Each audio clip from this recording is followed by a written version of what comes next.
आज हम पढ़ने जा रहे हैं पहले चैप्टर का जो न्यूमेरिकल्स है। तो इससे पहले पूरे चैप्टर को हमने बहुत अच्छी तरीके से पढ़ा। अब हम देखते हैं कि उनके न्यूमेरिकल्स कैसे सॉल्व किए जाते हैं। न्यूमेरिकल सॉल्व करने से आपको एक फायदा और ये होगा कि आपके जो ऑब्जेक्टिव टाइप क्वेश्चन है या फिल इन द ब्लैंक्स है, इनको बहुत आसानी से आप सॉल्व कर सकते हो, क्योंकि ये जो वैल्यू है ये वैल्यू आपको पता होना चाहिए। तो कुछ वैल्यू की बात करते हैं जो कि हमें न्यूमेरिकल्स में भी बहुत काम आएंगी और हमें ऑब्जेक्टिव टाइप क्वेश्चन सॉल्व करने में भी काम आएंगी। तो हम बात करते हैं ई जो होता है वो आवेश होता है, और आवेश या चार्ज की जो वैल्यू होती है 1.6 इंटू 10⁻⁻90 कूलम, ये ई की वैल्यू होती है। इसी तरह एप्सिलॉन नॉट की वैल्यू होती है 8.854 into 10⁻⁻12 coulomb square upon newton metre square. तो यहाँ पर ये एप्सिलॉन नॉट की वैल्यू हो गई। एप्सिलॉन नॉट जो होती है वो विद्युतशीलता होती है। इसी प्रकार आप देख रहे हो 1/4 पाई एप्सिलॉन नॉट, जो कि एक कांस्टेंट था। किसके लिए लिया था हमने? फोर्स के लिए। कूलम के जो नियम है उसमें फोर्स के लिए हमने के जो वैल्यू ली थी उसकी वैल्यू 1/4 पाई एप्सिलॉन नॉट, और इसकी न्यूमेरिकल वैल्यू होती है 9 इंटू 10⁻9 न्यूटन। इसी प्रकार 1 कूलम इक्वल टू होता है 10⁻⁻6 माइक्रोकूलम। ये हो गया माइक्रोकूलम। इसी प्रकार 1 मीटर इक्वल टू होता है 10⁻⁻2 सेंटीमीटर। तो ये वैल्यू हमें पता होना चाहिए। इस वैल्यू के पता होने के बाद हम फिर न्यूमेरिकल्स बहुत आसानी से सॉल्व कर लेते हैं। देखो यहाँ पर हमारे सामने एक क्वेश्चन है, एक दूसरे से 30 सेंटीमीटर की दूरी पर रखे दो आवेशित गोलों पर क्रम से 2 इंटू 10⁻⁻7 कूलम तथा 3 इंटू 10⁻⁻7 कूलम आवेश है, उनके बीच कितना बल लगेगा। तो यहाँ पर हम देखते हैं कि दो गोले हैं हमारे पास। ये पहला गोला, ये दूसरा गोला। पहले गोले पर जो आवेश है वो है हमारा 2 इंटू 10⁻⁻7 कूलम, और दूसरे गोले पर जो आवेश है वो 3 इंटू 10⁻⁻7 कूलम। ये दोनों पर आवेश है, यानी इसको आप चाहो तो Q1 बोल सकते हो और इसको आप चाहो तो Q2 बोल सकते हो। Q1 और Q2। फिर क्या कह रहा है? एक दूसरे से 30 सेंटीमीटर की दूरी पर, दोनों की जो डिस्टेंस है वो कितनी है? 30 सेंटीमीटर है। तो हम मान लेते हैं कि यहां से इन दोनों की जो डिस्टेंस है वो 30 सेंटीमीटर है। तो यहाँ पे आपको एक बात ये याद रखना है कि यदि कोई वैल्यू माइक्रो कूलम में है तो उसको आपको पहले कूलम में कन्वर्ट करना है, और ये डिस्टेंस है वो सेंटीमीटर या मिलीमीटर में है तो उसको पहले मीटर में कन्वर्ट करना है। तो बहुत आसानी से सॉल्व कर लोगे, कोई प्रॉब्लम नहीं है। अब आपको ये बताना है Q1 Q2 आपको पता है, तो अब हमें क्या करना है कि इन दोनों गोलों के बीच में कितना फोर्स काम करेगा। क्योंकि आप देख रहे हो कि ये जो फोर्स है ये भी प्लस चार्ज है और ये भी प्लस चार्ज है, यानी दोनों का जो आवेश है वो एक समान है। अब जब दोनों का आवेश एक समान है तो दोनों क्या करेंगे? एक दूसरे को रिपेल करेंगे, दोनों एक दूसरे को दूर जाने का प्रयास करेंगे। तो यहां पर हम देखते हैं कि दोनों के बीच में कितना फोर्स काम करेगा। तो ये फोर्स हम देखते हैं। तो आप जानते हो कि फोर्स F इक्वल टू क्या होता है? 1/4 pi epsilon naught Q1 Q2 upon R square. ये जो है ये कूलम का नियम है। कूलम के नियम से हमने देखा 1/4 pi epsilon naught Q1 Q2 upon R square. 1/4 pi epsilon naught जो है वो एक कांस्टेंट होता है, कांस्टेंट वैल्यू, यानी कांस्टेंट जिसकी वैल्यू है हमारे पास 1/4 pi epsilon naught equal to 9 into 10⁻9 newton. इसी प्रकार इसकी वैल्यू हम रख देते हैं। तो इसकी वैल्यू आपने रखी तो होगा 9 इंटू 10⁻9। ऐसे आपको रखना है वैल्यू Q1 और Q2 की वैल्यू। देखें Q1 की वैल्यू क्या है हमारे पास? Q1 की वैल्यू है 2 इंटू 10⁻⁻7 कूलम। तो यहां पर हो गया, इसको हमने रखा 2 इंटू 10⁻⁻7 कूलम। इसी प्रकार Q2 की वैल्यू रखेंगे। Q2 की वैल्यू हमारे पास 3 इंटू 10⁻⁻7। तो ये हो गया आपका 3 इंटू 10⁻⁻7 और बटे में इसके R स्क्वायर, यानी R यानी दोनों गोलों के बीच की डिस्टेंस। अब दोनों गोलों के बीच की डिस्टेंस कितनी है हमारी? 30 डिग्री है। 30 डिग्री, सॉरी 30 सेंटीमीटर है। तो 30 सेंटीमीटर जो डिस्टेंस है, इस डिस्टेंस को हमें क्या करना है, हमें इसको मीटर में कन्वर्ट करना है। तो आप बताओ 30 सेंटीमीटर इक्वल टू होता है, इसको आप मीटर में चेंज करोगे तो 30/100। तो यहाँ पे ये वैल्यू हो गई आपकी 3/10। तो यहाँ पर इसकी जो वैल्यू हम रखेंगे वो होगा हमारा आर की जो डिस्टेंस होगी उसको लिखेंगे हम 3/10 का स्क्वायर। बस इस वैल्यू को आपको सॉल्व करना है, बहुत आसानी से सॉल्व कर लोगे। देखें हम कि यहाँ पर ये वैल्यू आप रखोगे तो f इक्वल टू आया हमारा, देखो 9 इंटू 10⁻9, 10⁻⁻7 और 10⁻⁻7 दोनों माइनस की वैल्यू है तो जुड़ जाएंगे, कितने हो गए 10⁻14 -14 और यहाँ 10⁻9। तो 14 में से 9 हम माइनस कर देंगे क्योंकि 14 माइनस की वैल्यू है, 9 प्लस की वैल्यू है। तो 14 माइनस 9 यानी कितनी वैल्यू हो गई, ये हो गया 3 इंटू 2 इंटू 9 तो 6 और 54। तो ये हो गया आपका 54 इंटू 10 टू दी पावर, यहाँ पे 14 में से 9 यानी -5।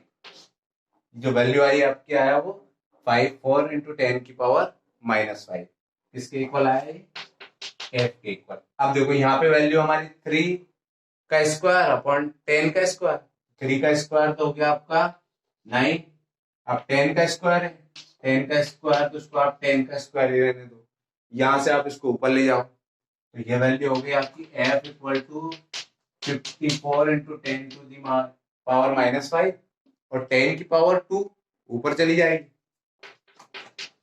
10 स्क्वायर अपॉन 9। अब यहां पर आप देखो वैल्यू 10 की पावर -5 और 10 की पावर +2। अब यहां से देखते हैं हम कि -5 और +2 यानी माइनस हो जाएगी। तो ये हो गया आपका 9 से इसको डिवाइड कर दो तो f इक्वल टू हो गया आपका 6 इंटू 10 टू दी पावर 5 -2 यानी 3, यानी जो फोर्स आया वो फोर्स आया आपका 6 इंटू 10 टू दी पावर -3। इसी तरह हम दूसरे सवाल भी सॉल्व कर लेते हैं।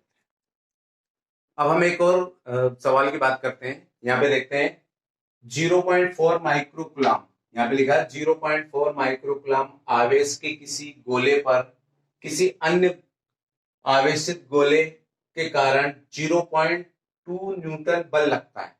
यानी एक गोला है, इस गोले पर जो आवेश है वो 0.4 माइक्रोकुलाम, इसके ऊपर इतना आवेश है। यदि दूसरे गोले पर 0.8 माइक्रोकुलाम हो, यानी ये जो दूसरा गोला है इस पर जो आवेश है वो 0.8 माइक्रोकुलाम आवेश हो, तो दोनों के बीच कितनी डिस्टेंस होगी। हमें पता करना है कि दोनों के बीच डिस्टेंस कितनी है। इस पे इतना आवेश है, इस पे इतना आवेश है। अब आपको क्या फाइंड करना है, आर फाइंड करना है, ठीक है। तो यहां से हम निकालते हैं। आपको एक चीज और दी है यहाँ पे कि दोनों के बीच में जो फोर्स काम कर रहा है, एफ की वैल्यू दी है आपको, एफ इक्वल टू दिया है आपको 0.2 न्यूटन फोर्स लग रहा है, इतना बल लग रहा है। वही हम कूलाम के लॉ से निकालेंगे। तो एफ इक्वल टू क्या हो जाएगा हमारा, F equal to 1/4 pi epsilon naught Q1 Q2 upon R square. अब यहां से देखो आपको एफ की वैल्यू पता है क्या, हाँ पता है ना, दोनों गोलों के बीच का जो फोर्स है वो 0.2 है। तो यहाँ पे हम लिख देंगे 0.2 equal to 1/4 pi epsilon nought की वैल्यू होती है 9 इंटू 10 टू दी पावर 9। तो यहाँ पर हम लिख सकते हैं इसको 9 इंटू 10 टू दी पावर 9। अब आपको वैल्यू लिखना है Q1 की। Q1 की वैल्यू आपकी 0.4 माइक्रोकुलाम। मैंने कहा था कि यदि वैल्यू माइक्रोकुलाम में हो तो उसको पहले हमें कुलाम में कन्वर्ट करना पड़ेगा। तो कुलाम के लिए हमने वैल्यू लिखी थी कि 1 कुलाम इक्वल टू 10 की पावर -6 माइक्रोकुलाम। तो यहाँ पर ये जो वैल्यू हो जाएगी आपकी, ये हो जाएगा 0.4 माइक्रोकुलाम की जगह पे इसको हम लिख सकते हैं 0.4 into 10 to the power -6 coulomb. यानी जो माइक्रोकुलाम की वैल्यू है इसको आपको चेंज करना है कुलाम के अंतर्गत। तो ये हो जाएगा 0.4 into 10 to the power -6 coulomb. तो यहाँ पर ये वैल्यू होगी Q1 की value 0.4 into 10 to the power -6। इसी प्रकार 0.8 माइक्रोकुलाम है, 0.48 माइक्रोकुलाम को हम फिर कन्वर्ट कर लेंगे, तो कन्वर्ट करेंगे तो ये हो जाएगा आपका 0.8 इंटू 10 टू दी पावर -6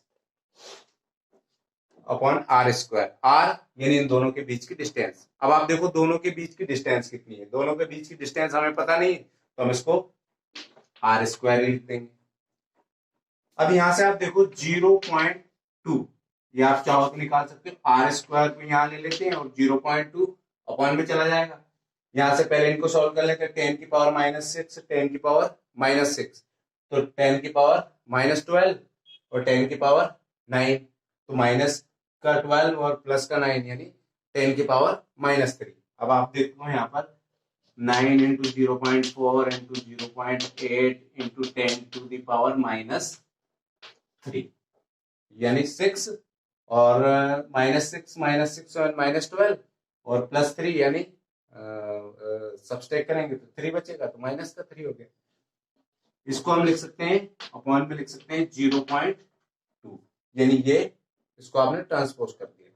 यहां से अब आप देखो जरा, यहां से इनको मल्टीप्लाई करेंगे तो ये आप यहां से मल्टीप्लाई कर दो इसको, तो ये हो गया आपका 0.8 और 0.2, ये दोनों कट गया, होल टाइम कट गया इससे। अब आपको केवल मल्टीप्लाई करना है, तो ये हो गया आपका 4 यानी 4 इंटू 36, तो आर स्क्वायर इक्वल टू हो गया आपका 1.44। इनसे मल्टीप्लाई करेंगे 9 इंटू 0.4 इंटू 4 मल्टीप्लाई करोगे तो 0.44 वैल्यू प्राप्त होगी। तो ये वैल्यू प्राप्त हुई आपको, सॉरी चलो एक काम कर लेते हैं, 0.4 0.8, यहां से इसको भी आप डिवाइड मत करो, 0.4 तो 9 into 0.4 into 0.8 into 10 to the power -3। तो आप यहां से क्या करना है आपको कि ये जो वैल्यू है आपको ऐसे आर स्क्वायर इक्वल टू आपको निकालना है, R square equal to 9 into 0.4 और 0.8 मल्टीप्लाई करेंगे तो 0.32 into 10 to the power -3 upon 0.8। यहां से आप देख रहे हो 2 0 हो गई, तो ये कैंसिल हो गए। अब आपकी वैल्यू बची, अब आप देखो ना, आपके पास 9 into 32 into 10 to the power -3। अब यहां से आप देखोगे तो वैल्यू जो बची आपके पास, 2 से इसको डिवाइड कर दो तो ये हो गया 10 टाइम और ये हो गया 16 टाइम, तो ये हो गया R square equal to 9 into 16 और 10 टू दी पावर -3 और 10 की पावर 1 इसको ऊपर ले जाएंगे तो माइनस का 1 हो जाएगा, ये हो जाएगा 10 की पावर -3 इंटू 10 की पावर -1। ये जो 10 बचा था इसको हम ऊपर ले गए, तो आर स्क्वायर इक्वल टू 9 का जो रूट होता है 3, 16 का रूट होता है 4, अब 10 की पावर -3 और -1 यानी -4, तो 10 की पावर -4 का जो रूट होगा वो होगा 10 की पावर -2। तो आर की वैल्यू हमें प्राप्त हुई 12 इंटू 10 की पावर -2। आप इस वैल्यू को आप नीचे रख लो, तो ये हो गया आपका आर इक्वल टू 12/100 यानी 0.12 मीटर। मीटर में वैल्यू प्राप्त हुई हमें 0.12। यदि सेंटीमीटर में चाहते हो तो 12 सेंटीमीटर। तो यहां से हम इस प्रकार आसानी से कैलकुलेशन करके निकाल सकते हैं। बहुत इजी सवाल है, बहुत आसानी से आप सॉल्व कर लोगे। थोड़ा कैलकुलेशन में हो सकता है कि यहाँ पर आपको कोई चीज, जब एक बार सवाल करना शुरू होगे तो बहुत आसानी से चीजें समझ में आना शुरू हो जाएगी। जब पहले बार करोगे तो तुम्हें लगेगा अरे वो तो डेफिनेशन सही थी, वो कर लेते तो बहुत अच्छा रहता है, ये इसमें कहा। तो ये चीजें करने के बाद आप डेफिनेटली कभी नहीं भूलोगे। एक बार अगर ये सवाल आप करना शुरू हो गए तो आपको बहुत मजा आएगा, आपको फिजिक्स पढ़ने में बहुत मजा आएगा। देखो यहाँ पे हम एक दूसरे टाइप के क्वेश्चन की बात कर रहे हैं। यहाँ पर दिया है 4 बिंदु आवेश, 4 बिंदु आवेश दिए Q1 Q A, Q B, Q C और क्यू डी, ये चार आवेश दिए। कहा है कि ये किसी वर्ग एबीसीडी के चारों कोनों पर स्थित है। यानी एक वर्ग हो गया आपके पास, एक स्क्वायर हो गया, ये एक स्क्वायर हो गया। आप जब तक इमेज ड्रा नहीं करोगे आपको चीजें समझ में नहीं आएंगी। तो ये स्क्वायर हो गया, एक वर्ग हो गया। यहाँ से इसको आप मान लेते हैं ये क्यू ए हो गया तुम्हारा, ये क्यू बी हो गया, ये क्यू सी हो गया और ये क्यू डी। इनकी सबकी वैल्यू हमें दी है, इनकी वैल्यू हम लिख लेते हैं। क्यू ए की वैल्यू है हमारे पास 2 माइक्रोकुलम, क्यू बी की वैल्यू है -5 माइक्रोकुलम, क्यू सी की वैल्यू है हमें 2 माइक्रोकुलम और क्यू डी की वैल्यू है -5 माइक्रोकुलम। अब आपको ये बताना है कि यहां से जो इसका सेंटर है, यानी स्क्वायर का जो सेंटर है, उस सेंटर पे 1 माइक्रोकुलम का कोई चार्ज रखा हुआ है, तो उस पर कितना फोर्स लगेगा। मान लेते हैं ये इसका सेंटर है, इस पर यहाँ पर 1 माइक्रोकुलम का कोई आवेश रखा हुआ, कोई चार्ज रखा हुआ, तो उस पर कितना फोर्स लगेगा। देखते हैं पहले। क्यू ए के कारण इस पे फोर्स लगेगा, क्यू सी के कारण इस पे फोर्स लगेगा, क्यू बी के कारण फोर्स लगेगा और क्यू डी के कारण फोर्स लगेगा। पहले हम बात कर लेते क्यू ए के कारण कितना फोर्स लगेगा। क्यू ए के कारण, चूंकि क्यू ए पे जो चार्ज है वो प्लस चार्ज है, यानी प्लस चार्ज की आप जानते हो कि जो डायरेक्शन होती है वो इस तरफ यानी बाहर की ओर होती है, तो डायरेक्शन इसकी हो गई इस तरफ। ऐसे हम बात करें क्यूसी, क्यूसी का चार्ज देखो जरा कैसा है, ये भी प्लस चार्ज है, तो प्लस चार्ज है यानी इसकी डायरेक्शन भी कैसी है, यहां से आप चाहो तो इसकी डायरेक्शन और इसकी डायरेक्शन, दोनों की डायरेक्शन कैसी हो गई, इसकी डायरेक्शन भी यहां से बाहर की ओर होगी। यानी हम देख रहे हैं कि दोनों की जो डायरेक्शन है वो अपोजिट डायरेक्शन में है। अब बात कर लेते हैं कि डिस्टेंस की, तो डिस्टेंस यहाँ पर यहां से यहां तक की दूरी और यहां से यहां तक की दूरी सेम होगी। इसका मतलब डायरेक्शन अपोजिट डायरेक्शन में और दूरी सेम है, मतलब जो फोर्स लगेगा वो नेट फोर्स क्या हो जाएगा, शून्य हो जाएगा। यानी क्यू ए और क्यू सी के कारण जो फोर्स लगेगा वो शून्य हो जाएगा। तो यहाँ पर 1 माइक्रोकुलम पर कोई फोर्स नहीं लग रहा है क्यू ए और क्यू सी के कारण। अब हम बात करते हैं कि क्या क्यू बी और क्यू डी के कारण भी कोई फोर्स लगेगा, तो उसकी बात कर लेते हैं। क्यू बी के कारण, क्यू बी क्योंकि नेगेटिव चार्ज है, तो नेगेटिव चार्ज है मतलब जो डायरेक्शन होगी वो इस तरफ होगी, अंदर की ओर। अब हम बात कर लें क्यू डी की, तो क्यू डी के कारण जो फोर्स होगा ये भी नेगेटिव है, यानी इसकी डायरेक्शन भी ऐसे होगी। यानी यहां से आप देखो कि दोनों की जो डायरेक्शन है वो कैसी डायरेक्शन है, ये इस तरफ आ रहा है और ये इस तरफ आ रहा है, और दोनों की डिस्टेंस जो है, जो सेंटर पॉइंट से दोनों की डिस्टेंस कैसी है, सेम है। मतलब हम आसानी से कह सकते हैं कि दोनों के बीच की जो डिस्टेंस है वो इक्वल है, मतलब जो फोर्स है वो अपोजिट डायरेक्शन में है, तो वो जो नेट फोर्स होगा वो क्या हो जाएगा, शून्य हो जाएगा। यानी जो नेट फोर्स होगा वो शून्य हो जाएगा। तो हम कह सकते हैं कि Q A equal to 2 microcoulomb, तो Q C equal to 2 microcoulomb. दोनों की जो डायरेक्शन है वो अपोजिट डायरेक्शन में है, मतलब सेंटर पे इनके कारण कोई फोर्स नहीं लग रहा है, यानी जो फोर्स लगेगा वो क्या लगेगा, जीरो फोर्स लगेगा। जो फोर्स होगा वो जीरो फोर्स होगा। इसी प्रकार क्यू बी और क्यू डी के कारण देख रहे हैं, तो क्यू माइनस चार्ज है, इसके कारण अंदर की ओर होगी डायरेक्शन, और क्यू डी के कारण भी जो डायरेक्शन होगी वो अंदर की ओर होगी। अब आप देखो दोनों की डायरेक्शन कैसी है, अपोजिट डायरेक्शन है, मतलब दोनों फोर्स एक दूसरे को कैंसिल कर देंगे, यानी कुल जो फोर्स लगेगा वो जीरो फोर्स होगा। देखते हैं एक एग्जांपल और, हम देखते हैं एक एग्जांपल और। यहाँ पे देखा है कि एक पृष्ठ पर, किसी प्रकार के पृष्ठ हो, गोला हो या जो भी सरफेस हो, उस पृष्ठ पर आवेश जो है 14.4 इंटू 10⁻⁻19 कूलम है। तो हमें बताना है कि इलेक्ट्रॉनों की संख्या कितनी होगी। तो यहां से हम आवेश के क्वांटीकरण जो सिद्धांत है उससे निकालेंगे। हमें पता है क्यू की वैल्यू, हमें पता है क्यू इक्वल टू हमें दिया है 14.4 इंटू 10⁻⁻19 कूलम। अब यहां से आप नंबर ऑफ इलेक्ट्रॉन निकालना है, तो हमें आवेश का जो क्वांटीकरण सिद्धांत है उससे देखते हैं। आवेश का क्वांटीकरण सिद्धांत क्या कहता है, Q equal to plus minus N E, ये हमने पढ़ा है आवेश का क्वांटाइजेशन ऑफ चार्ज। तो यहाँ पे हम देखते हैं क्यू की वैल्यू हमें पता है, क्यू की वैल्यू हमें दी है, क्यू क्या है 14.4 into 10 to the power minus 19। तो ये हो गया 14.4 into 10 to the power minus 19 equal to N. N हमें पता नहीं है, एन हमें फाइंड करना है। एन इंटू ई बताइए ई की वैल्यू कितनी होती है, ई की वैल्यू होती है 1.6 into 10 to the power minus 19 coulomb.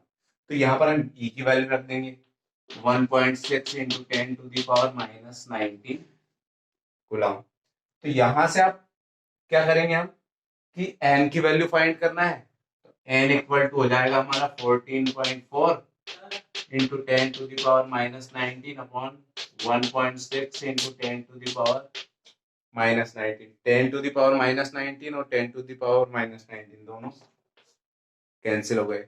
1.6 को इससे डिवाइड करेंगे तो एन की वैल्यू पता हो जाएगी हमें 9। तो एन इक्वल टू 9 प्राप्त हुआ। तो इस प्रकार के कोई भी यदि आपको न्यूमेरिकल्स के क्वेश्चन आते हैं तो आप बहुत आसानी से सॉल्व कर सकते हैं। Thank you.